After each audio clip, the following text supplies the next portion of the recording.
In this video, we're going to look at creating an invoice against a work item. Now, usually you would create an invoice against a project, or you might go and run an invoice against an account and pull all, say, time or expense logs against that account. But there are times where it makes sense to invoice a work item directly.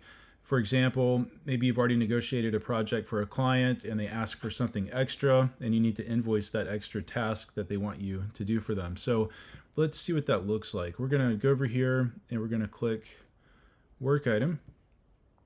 And then we have the work item form. If we click on accounting, we need to make sure that it's set to billable. And there are different ways that you could invoice it, fixed fee or time and materials. And you may recognize these settings when creating a project. But let's just say we're going to have a fixed fee work item.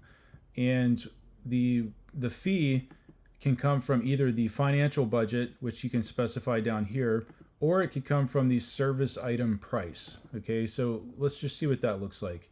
The service item price will pull the price associated with the service item that's selected here. And let's say website audit. Okay, so if we go back to accounting, that service item, it looks like has a fee of $500.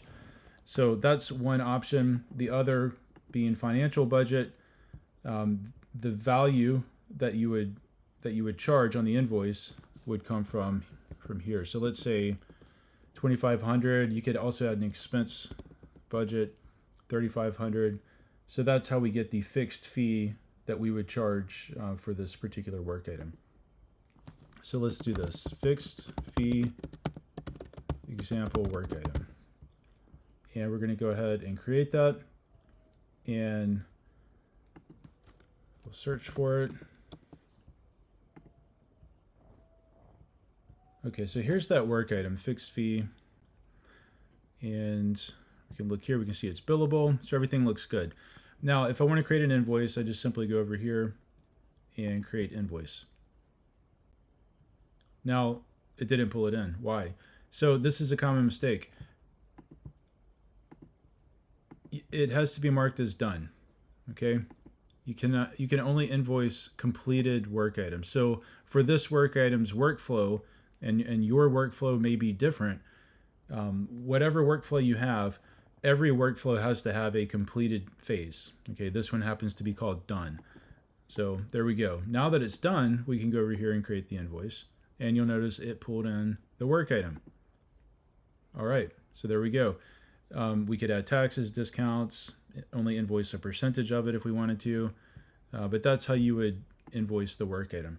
Now, it could be that it's a fixed fee work item and you also need to bill for an expense. So maybe you negotiated with the client that they're going to pay $3,500 plus expenses, right? So we can get on here and we could log an expense, and we are going to indicate that it's billable. And we have to pick an expense category. And let's just say, I don't know, $100. Okay, now you could have a different billable amount. You could enter that here, or you could calculate it as a percent. So let's just say that cost us $100, but we're going to charge the client $115. And we'll go ahead and create the expense. And then if we go to invoice the work item, as you can see, it pulled in the fixed fee for the work item and it pulled in the expense. Now, we could have done the same thing with time logs. We could have added some time logs against it on top of the fixed fee. But anyway, hopefully this was helpful for those of you who need to create invoices for individual work items.